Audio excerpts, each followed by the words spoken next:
Magandang araw mga idol. Nandito ngayon ako naglalakad. Gusto ko i-share sa inyo, ibahagi ko yung aking ginagawa araw-araw. So nandito ako sa mga rumaragasang mga sasakyan. Ito yung aking dinadaanan araw-araw. So nais ko lang ibahagi yung aking daily routine. So habang ako umuwi papunta sa aking bahay, ang aking naman ginagawa ay nag-i-edit. Yan po yung aking araw-araw kasi papunta sa aking bahay is umaabot po yan ng 1 oras at kalahati. Minsan pag medyo matagal pa yung sasakyan is umaabot yan ng 2 oras. So yan, naisipan ko bakit hindi ako mag-vlog sa 1 kalahating oras na paglalakbay ko papunta sa aking trabaho. So double time. Kailangan ko ng kumita, extra income. Kaya maraming salamat na rin sa ating mga nag-subscribe at sa ating mga taos-pusong nag-subscribe. So kung makikita nyo, more on Rafitol po yung aking mga sinishare, yung aking thumbnail. Kasi gusto kong makakatch up. Siyempre wala naman manonood sa akin, walang makakapansin sa akin kasi hindi naman ako sikat. Kaya mostly yung aking mga thumbnail is Rafitol po. Pero yung aking mga video is mga original video yan. Galing po yan sa aking kaibigan. So sabi ko, pairam ako ng video mo. Yung mga surprise sa Cebu po yun. Talagang matalik ko yan na kaibigan.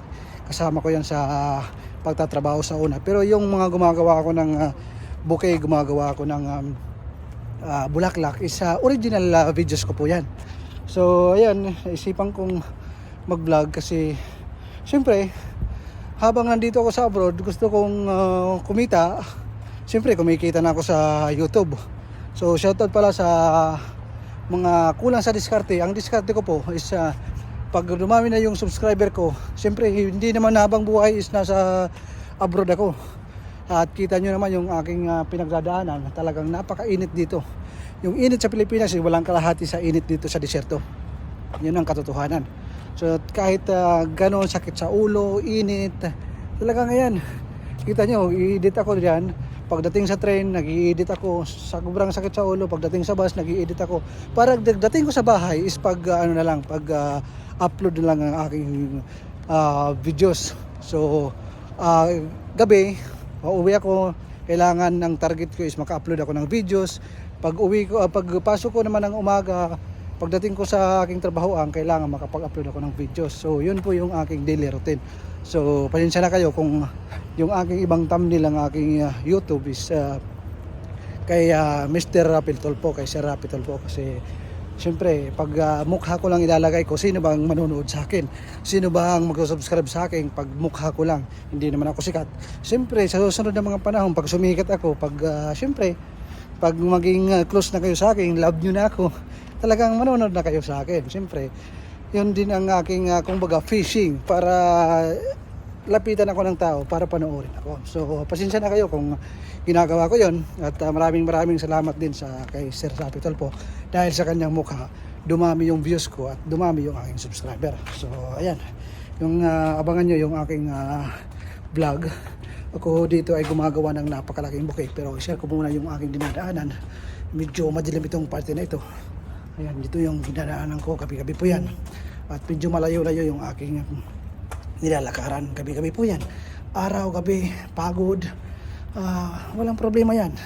Basta makapagpadala lang tayo ng pera sa ating mga mahal sa buhay. So nandito pala tayo sa Qatar mga idol. Nandito tayo sa Middle East. Sobrang init. So ayan. Sa mga abroad, lalo na yung mga, especially yung mga kadama na trabaho sa bahay, kailangan diskarte kasi ika nga, sabi nga ni Boss Rapitol po, hindi tayo habang buhay nandito sa abroad.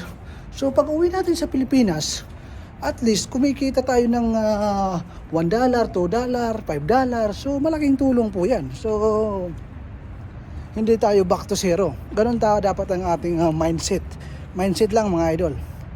So sa Pilipinas, sabi ko, iniisip ko, is meron talagang mga opportunity na pwede sa atin na kailangan lang natin i-discover. So ito katulad ko. So pag ako ay siyempre kumamot ng siguro mga 20,000 o 50,000 ng aking subscriber, tama na yon para makapag-inspire ako bilang isang content creator at makapag-share kung ano yung araw-araw na daily life na pwede tayong dumiskarte sa Pilipinas, paano tayo mabuhay. So ang aking nagiging plano is bala ko is magtayo po ako ng farming business, at syempre ang talagang main goal ko dito sa aking YouTube channel is yung gumawa ako ng mga bouquet na yung mga wild flower na gusto ko gawin, lagyan ng konting pera kasi hindi naman tayo mayaman, lagyan ng konting pera at ibigay sa mga yung mahihirap pa na hindi nila naranasan makatanggap ng flower bouquet. Ganun yung main gusto kong ma-achieve sa aking YouTube channel. So soon mangyayari yun pag ma-meet ko yung siguro mga 20,000 is enough to 50,000 at kunting ipon. Pag makaipon na ako, ayan, uwi na ako sa Pilipinas, aanhin ko pa yung maraming pera kung hindi ko naman may enjoy ang pera ko. Marami po akong nakikita dito sa abroad na hanggang sa pagtanda nandito pa rin. Sa pag-uwi ng Pilipinas, tigok. So paano mo na-enjoy ang buhay mo? So ako siguro, masasabi ko, pag ngayon is nasa 6 years na ako, siguro within next year or next year, uwian na. Basta may konting ipon, mayroon akong YouTube, ay ako po ay nagpapasalamat talaga sa mga nagsusubscribe sa akin.